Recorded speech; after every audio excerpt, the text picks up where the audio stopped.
Yo yo, this is the original Gong Napier. Ça c'est un special interview pour Escapade Culture. Donc,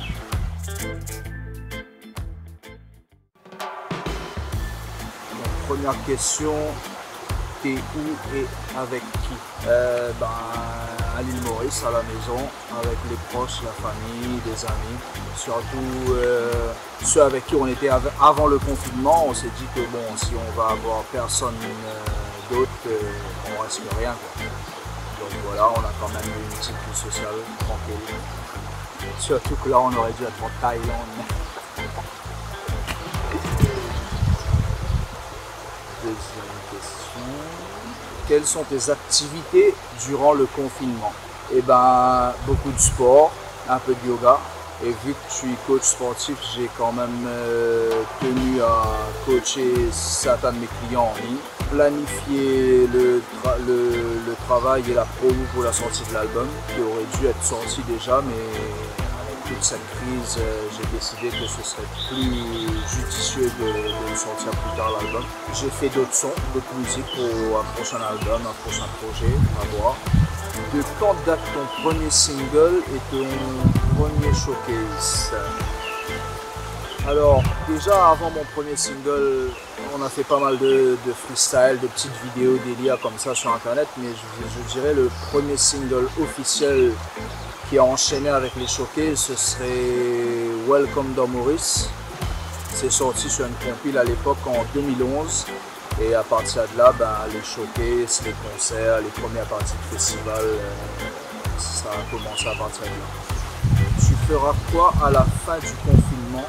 Et déjà sortir l'album. Enfin avant il faut terminer le clip d'un des sons de l'album. Ce sera vite fait. Après sortir l'album.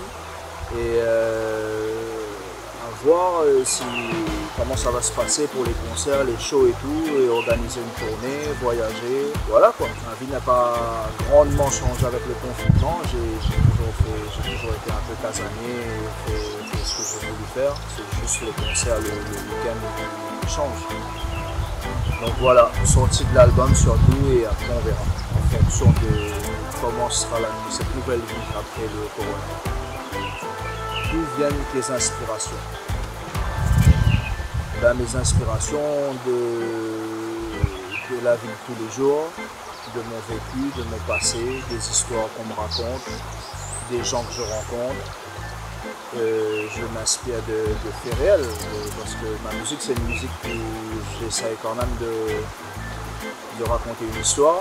Donc ça peut être une histoire vécue ou l'histoire de quelqu'un, des faits divers. Quand c'est une musique, je fais beaucoup de musique engagée surtout, et ça c'est particulièrement mon opinion et ma façon de voir les choses, ma vision de voir les choses par rapport à la société, à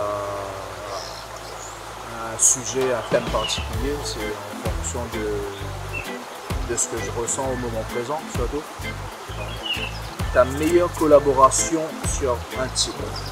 Je dirais que chaque collaboration est différente, particulière. Chaque collaboration, c'est une aventure, quoi. À l'heure du jour, j'en ai que 3 collaborations, si je ne me trompe pas. Manasseh, avec qui j'ai commencé la musique et avec qui j'ai toujours fait du son. Donc ça me tient quand même à cœur, parce que c'est grâce à ça que j'ai débuté dans la musique. Le plus commercial, celui qui a le plus marché, je dirais que c'est Playa avec Big Frankie. Et une collaboration assez particulière, c'est quand même avec un de mes idoles dans la musique, c'est d'avoir fait un featuring avec Taf Malbar. Et d'aller chez lui, d'aller à la Réunion, faire le clip, rencontrer sa famille, ses potes, son entourage, ça c'était quand même particulier. Mais je dirais que les meilleures collaborations arrivent sur le prochain album. Il y en a 3, et restez connectés pour le prochain album. Avec qui rêves-tu de faire un featuring? J'ai toujours rêvé de faire un feat avec Taf Malbar, c'est fait. Je dirais que ce serait Yannis Odua. Yannis Odua, c'est une de mes inspirations aussi. C'est faisable, ça va se faire. C'est juste une question de temps, d'organisation. C'est pour bientôt. Je dirais. Yannis Odua. Big up. Le top 5 de ta playlist. Donc si je dirais le top 5 de ma playlist de tous les temps, je dirais Welcome to Jamrock de Damian Marley, Night Nurse de Gregory Isaacs, Hills and Valleys de Buju Banton,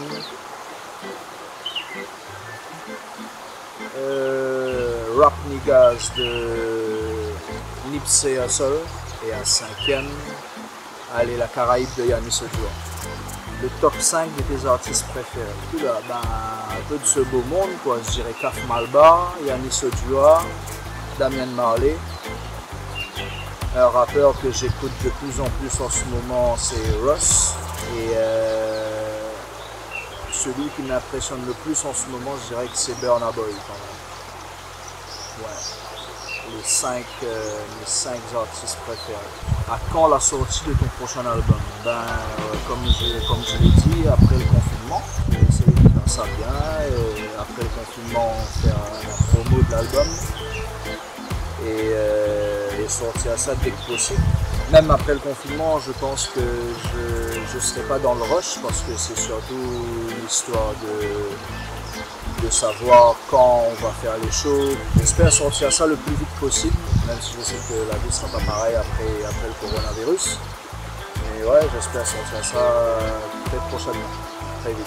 Est-ce que tu nous fais un live? Facile. Donc je vais vous faire une exclusivité pour Escapade Culture.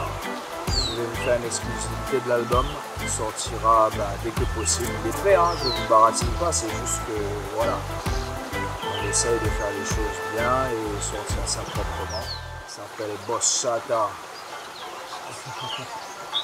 Them of you know who are the real boss. Listen this tune. Who are the real boss? Me are the real boss Shatta. Real boss Shatta, me are the real Don Raga. What you say?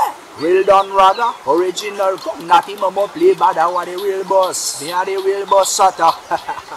A bientôt pour l'album La Famille, c'était Nati Gong pour Escapade Culture, il va un diamant d'idole.